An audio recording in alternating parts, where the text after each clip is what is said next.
Magandang araw mga kaibigan. Okay, update muna tayo sa ating fund drive for the Brave 18 Marines na tinawag nilang Kargador. 2 days ago, nakapadala na tayo ng 125,000 pesos sa kanila. Nagpapasalamat po sila, nagagamit na nila ngayon sa araw-araw nilang pangangailangan. As of yesterday, tuloy-tuloy ang pagpapadala, may naipon na naman tayo na 50,000 pesos. Nakakatuwa po ang mga nagpapadala. May nagpapadala 5 pesos, 10, 15, 20, 50. Sa dami ng nagpapadala, nakakaipon tayo ng marami. Oh, yan, yung tinatawag nilang hindi bayani, mga kargador, ang daming nagmamahal. Ito, yung mga gustong magpadala kahit malilit lang na amount, pwede na yun. Ito po yung GCash number natin. 0966-265-8480. Ivan Henry. E as in Eagle, Victor, Alpha, November, Henry. Yan po ang pangalan. 0966-265-8480. Okay.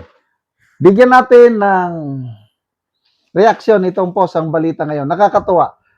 Kahit nilalait ni Tolfo, ni Auntie Claire, ang mga Brave 18, hindi daw sila bayani. Kargador lang daw. Ito, may dumipensa sa kanila. Once a Marine, always a Marine. Tahasang ipinagtanggol ni Edo Manzano ang mga dating Marines na sangkot ngayon sa controversial na flood control investigation. Kasunod ng mga pahayag ng ilang personalidad na kumu-question sa kanilang kredibilidad at maging sa kanilang karapatang tawaging Marines. Hindi daw sila, wag na daw sila tawaging Marines. Ay, nako. Once a Marine is always a Marine. I agree to that. Sa isang social media post, iginiit ni Manzano na ang pagiging sundalo o Marine ay hindi nawawala. Agree. Ako, sundalo pa rin ako. Who can take away yung status ko as a soldier? Retired nga lang. Kailang, retired, kailang reservist naman ako. I volunteer to join the Army Reserve Force. Kung magkagulo anytime, pwede akong tawagin, magsuot na naman ako ng uniforme. So what's wrong with that? A soldier, once a soldier, always a soldier. Sabi niya, once a Marine, always a Marine, let us get to that. Si Manzano, na dati ring nagsilbi bilang sundalo, ay nagsabing personal siyang nasasaktan kapag naririnig niyang may mga politiko at kritiko na minamaliit ang mga dating Marines na lumutang bilang whistleblowers sa kasalukuyang usapin. Sabi niya, that is why I take offense when I hear politicians and armchair critics. Armchair, ibig sabihin, nakaupo lang sa mga wheelchair. Walang alam sa labanan. Hindi dumanas ng hirap sa harap ng kalaban. Tapos sabihin, kargador. Naranasan yung maputukan, naranasan yung ma-wounded. Tapos sasabihin yung kargador.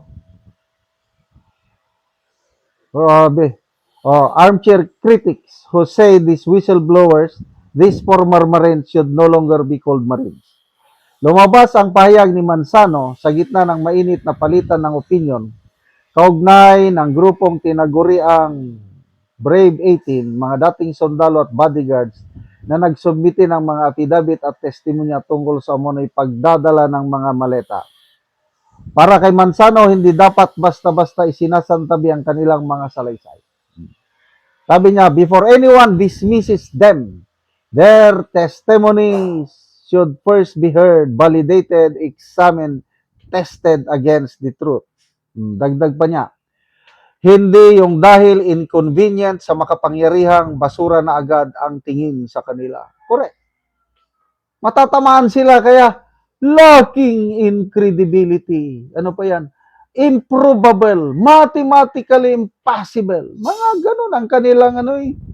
Ano ba yan? Dati kang investigador. Tapos, sabihin mo, let's go where the evidence leads. Yung may nandyan na yung mga leads, ayaw naman niyang puntahan. Ano ba yan? Oh, sabi ni Edo, these men once stood ready to lay down their lives for their country. Oh, lumabas ngayon. Yung isa sa kanila, si Bulutante, Gold Cross Medal awardee. Third highest combat award. Ako, sa aking 34 years in the military service, hindi ako nakatanggap kahit isang Gold Cross. Bakit? Mataas ang pamantayan niyan. Ang highest combat award ko lang, yung labanan na, kasi merong administrative awards, merong combat awards. Dalawa yan sa military. Mahirap kumuha ng combat award. Ako, may mga combat awards ko, kailang pinaka-highest, yung tinatawag na Military Merit Medal with Bronze Spearhead Device. Marami-rami rin ako. Kailang Gold Cross? Wala. Kaya talo ako nitong si Corporal Bulutante. Gold Cross Medal awardee. Oh. Tapos sasabihin kargador. Oh, come on. Huwag kayong magsalita kung hindi nyo alam ang nangyayari. Yung isa pa, si Staff Sergeant Walter Manalansan, nakatanggap ng letter of commendation galing sa isang senador, si Aquilino Pimentel, noong year 2000 dahil sa kanyang wounds received sa isang labanan. Wounded Personnel Medal. Tuas yan ang pinaka mahirap kunin na award. Bakit? Kailangan mong masugatan bago ka makakuha niyan. Ako, never akong nasugatan sa aking military service, kaya wala akong wounded personnel medal. Kung nasugatan ka, patay ka naman. Di wala. Kaya ang next na pinakamahirap na kunin na award, wounded personnel medal. Meron sila niyan. Ano ba? Sabi niya, and now, sabi niya, because they spoke out, some politician who never served a single day in uniform has the audacity to reduce them as cargadores and basureros. What have you sacrificed? What have you risked? What have you fought aside from the war to protect your privilege? Matindi. These men wore the uniform. You wore the custom of public service, honor, duty, valor. Salamat po, Vice Mayor Edo Manzano, sa inyong pagdepensa sa Brave 18 Marines. Mabuhay po kayo. Salamat mga kaibigan sa inyong pagsubaybay sa channel na ito. Nakakatulong kayo ng malaki sa tribong Talandig ng Bukidnon dahil ang income natin sa channel na ito is pantulong po sa tribo. Namimigay tayo ng libreng yero at pako para makapagpatayo sila ng mas maayos na tirahan. Panoorin nyo ang video na ito. Ako dire sa gipatindog nga balay ni Ramel nga taga Sitio Kalapat. So mo na ni ang pag-aatopan karon.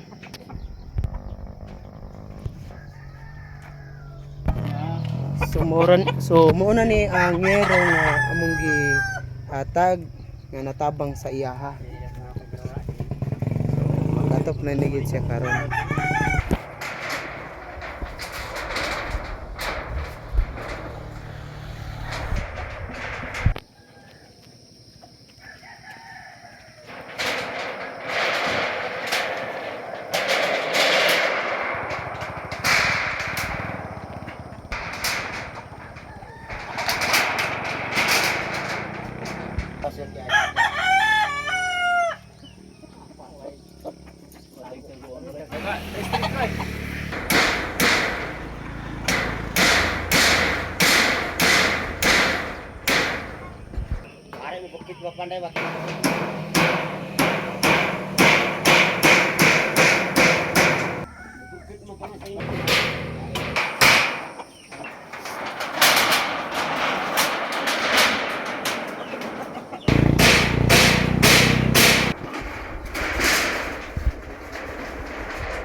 O karon ato makita nga managid sila sa ilang pag-atop. Salamat kayo sa Ginoo nga imong gihatag karon nga sa mga sin nga dili ang gid mi makagpuyo sa akong papa karon.